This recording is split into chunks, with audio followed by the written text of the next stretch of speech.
नमस्कार। आज दिनांक 23 जुलाई 2021 व शुक्रवार बीएड द्वितीय वर्ष के अनिवार्य प्रश्न पत्र अधिगम के आकलन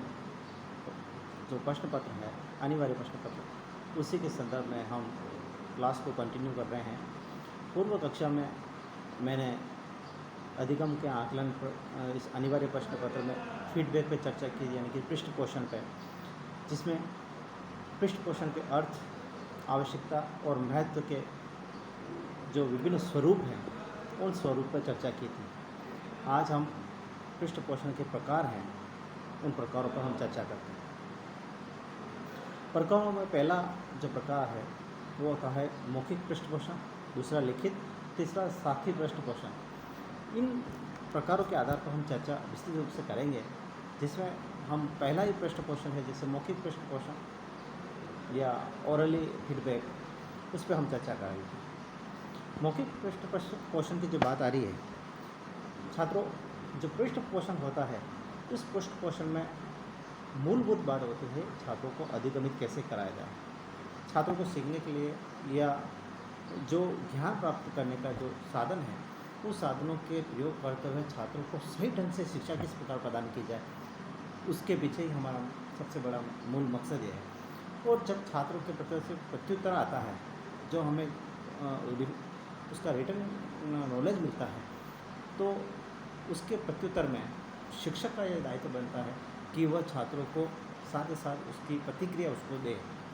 जिससे छात्रों में आत्मविश्वास की वृद्धि होती है, उनके ज्ञान में कितनी क्षमता का विकास हुआ है उसके बारे में छात्रों को भी अपने ज्ञान के प्रति जो मनोवैज्ञानिक जो अधिगम हो रहा है उसके प्रति वो उसको सचेत है और उसको आगे वो जानने का प्रयास भी करते रहे, उसकी जिज्ञासा का विस्तार और उन्नति होती रहे। इसलिए फीडबैक का प्रयोग किया जा रहा है। तो छात्रों, मूलभूत बात हम फीडबैक से जुड़ी हुई कर रहे हैं कि हमें मौखिक फीडबैक या मौखिक पृष्ठ पोषण का या इसकी ज़रूरत क्यों है। अधिगम में शिक्षण प्रक्रिया करते समय ये मौखिक पृष्ठ पोषण शिक्षक के द्वारा बार बार प्रयोग किया जाता है, और जब शिक्षक इसका प्रयोग कर रहा है तो वह मौखिक पृष्ठ पोषण में प्रस्तुतिकरण के बाद ही छात्रों से प्रश्नोत्तर करता है या विचारों का कम्युनिकेशन करता है, विचारों का आदान प्रदान होता है, तब शिक्षक के द्वारा मौखिक पृष्ठ पोषण की जो प्रक्रिया है वो संपन्न की जाती है। वर्तमान समय में यह प्रक्रिया बिल्कुल एकदम प्रभावी रूप से दिखाई देती है। आप कोई सा भी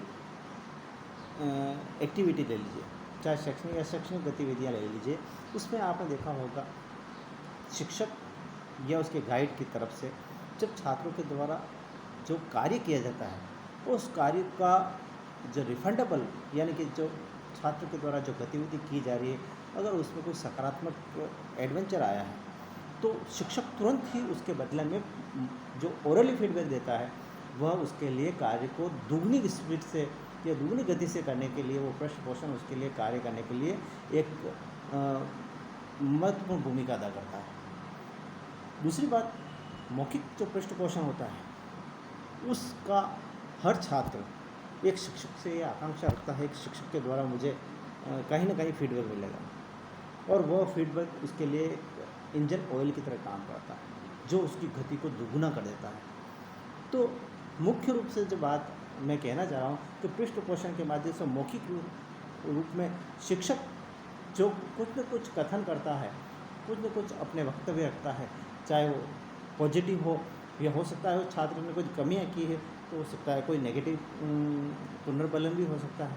लेकिन होगा ज़रूर। तो छात्र को अगर गलतियाँ हुई तो उसको सुधारने के लिए शिक्षक के द्वारा कोई ना कोई कमेंट्स किया जाएगा, कुछ पुनर्बलन के लिए कुछ कथन कहा जाएगा, लेकिन वह ओरली होगा तो प्रत्यक्ष सिर्फ छात्र के लिए होगा। अब इसके कुछ गुण हैं, मौखिक जो पुनर्बलन होता है, मौखिक फीडबैक होता है या पृष्ठ पोषण होता है, उसके कुछ गुण हैं। पहला गुण है कि ये जो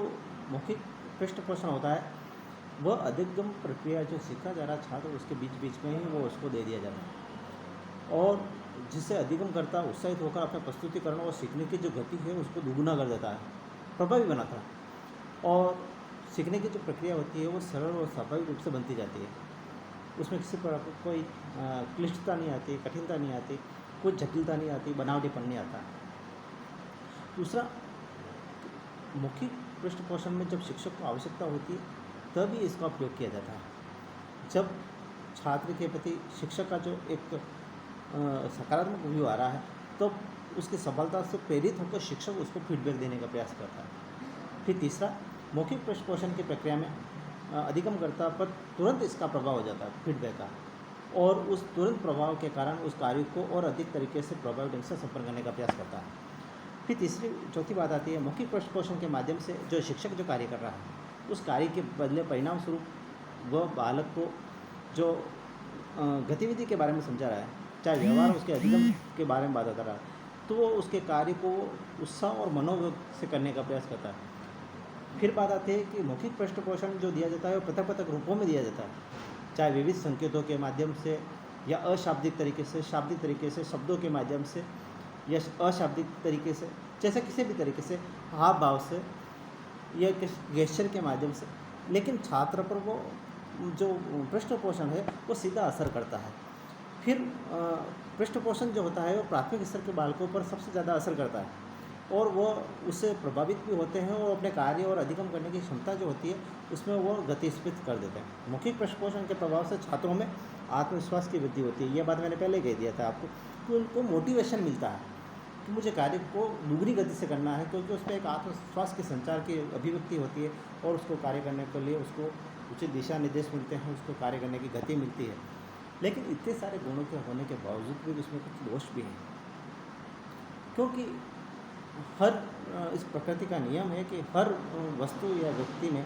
या किसी भी विचारधारा में अगर गुण हैं तो उसमें कहीं ना कहीं कमियां दिखाई देगी। तो कमियों में हम पहली बात करते हैं कि जो ओरली फीडबैक होता है, उस ओरली फीडबैक की सबसे बड़ी दोष ये होता है कि ये सिर्फ छात्रों के लिए ही है और ये छात्रों के लिए होता है और ज़्यादा समय तक टिकाऊ नहीं है। तो अधिगम प्रक्रिया में जो होता है उसके लिए केवल छात्र पर ही और ज़्यादा समय काम नहीं कर पाता है कि वो जिस गतिविधि के लिए दिया जा रहा है वो गतिविधि पर ही केंद्रित होता है, अन्य गतिविधियों पर इसका कोई असर नहीं। दूसरा है कि मैंने बात बताई थी कि ये केवल छात्र पर ही सीमित है और छात्र पर सीमित होने के कारण शिक्षक द्वारा जो फीडबैक दिया जा रहा है उसका स्वरूप क्या है सिर्फ छात्र ही समझता है या शिक्षक ही समझता है। उस स्वरूप को वो छात्र घर तक अपने अभिभावक तक नहीं पहुंचा हुआ था और अभिभावक उसके बारे में अनजान रहता है कि छात्र ने फीडबैक में क्या प्राप्त किया। फिर तीसरा जो दोष आ रहा है कि मौखिक पृष्ठ पोषण की प्रक्रिया के दौरान जब छात्र को फीडबैक मिलता है तो उसके पास कोई प्रमाण नहीं होता। बिना प्रमाण के जो कार्य कर रहा है तो शिक्षक उसको